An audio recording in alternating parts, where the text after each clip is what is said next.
Hello बच्चों, question देखते हैं। एंड गेट के लिए लॉजिक प्रतीक सत्यता सारणी बनाई तथा बुलियन व्यंजक लिखिए। बताइए इस प्रकार में दो पीएन संधि डायोड को उपयोग करके किस प्रकार प्राप्त किया जा सकता है।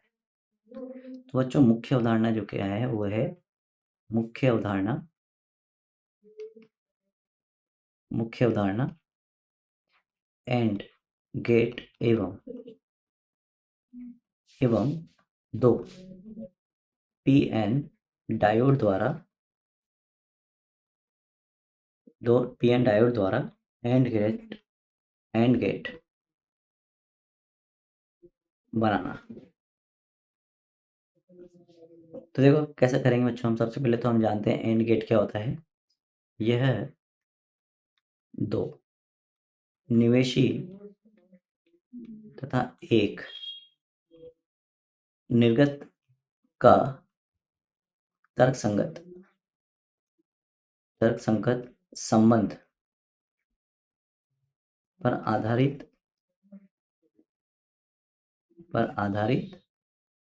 डिजिटल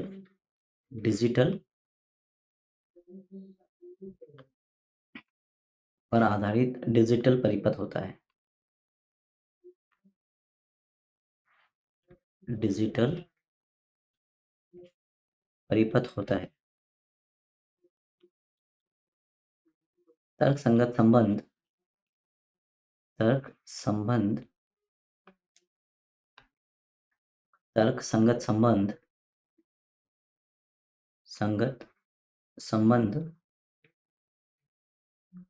बुलियन व्यंजक को बताता है।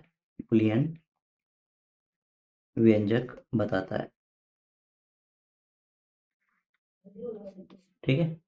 तो जैसे हम एंड गेट की बात करते हैं तो ये हो गया हमारा एंड गेट। ये दो निवेशी हैं और एक निर्गत है। अगर ये ए बी है, ये सी है, सी बराबर क्या हो जाएगा, ए प्लस बी, सॉरी ए गुणा बी।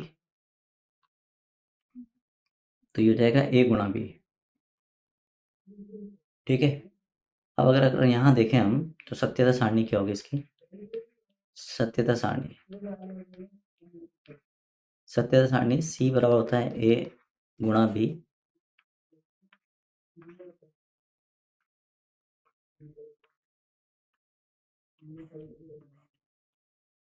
तो बच्चों अगर अपन यहाँ से देखें तो अपने पास सी इज इक्वल टू ए गुणा बी है। तो ये हो गया ए, ये बी और ये सी। 0 0 पे हमें 0 प्राप्त होगा, 1 0 पे हमें 1 प्राप्त होगा, 0 1 पे हमें 1 और 1 1 पर हमें 1 प्राप्त होगा, क्योंकि हमें सीधा सीधा गुणनफल करना है। ठीक है। अब अगर अपन यहाँ से देखें तो इसको हम पीएन संधि डायोड से पीएन संधि परिपथ, अब हम एंड गेट का पीएन संधि परिपथ बना रहे हैं। उसमें क्या होगा बच्चों, इस तरह से दो पीएन जंक्शन हम परिपथ में लगाएंगे।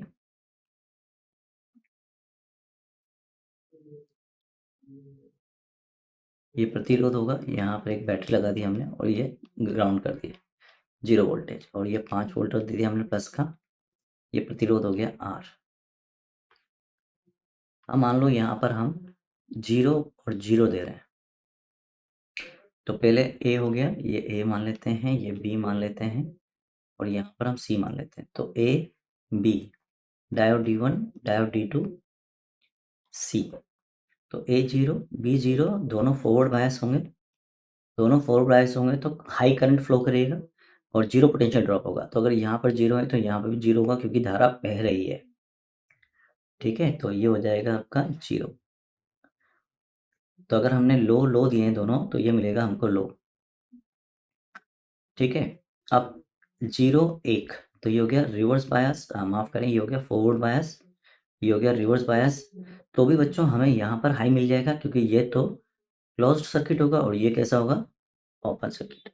तो यहाँ तो कुछ फ्लो होगा नहीं, लेकिन यहाँ पे करंट फ्लो होगी, क्योंकि 0 रेजिस्टेंस पाथ है इसलिए वोल्टेज ड्रॉप 0 हो जाएगा। तो ये अगर 0 है तो यहाँ पे 0 होगा, अगर ये 0 है तो यहाँ पर भी 0 होगा, अतः आउटपुट फिर 0 मिलेगा। इसी प्रकार से ये रिवर्स बायस और ये फॉरवर्ड बायस हो जाएगा, तो फिर आपको 0 मिलेगा। और जब दोनों एक एक होंगे तो दोनों रिवर्स बायस होंगे। अब अगर तीनों रिवर्स बायस होंगे तो बच्चों यहाँ कोई धारा प्रवाहित होगी नहीं, और धारा प्रवाहित नहीं होगी तो यहाँ पे क्या मिलेगा आपको, हाई। क्योंकि देखो ये 5 वोल्टेज 0 है तो यहाँ पे भी +5 वोल्ट मिल जाएगा, यानी कि यहाँ हाई मिलेगा और मैं आशा करता हूँ आपको समझ में आया होगा। धन्यवाद।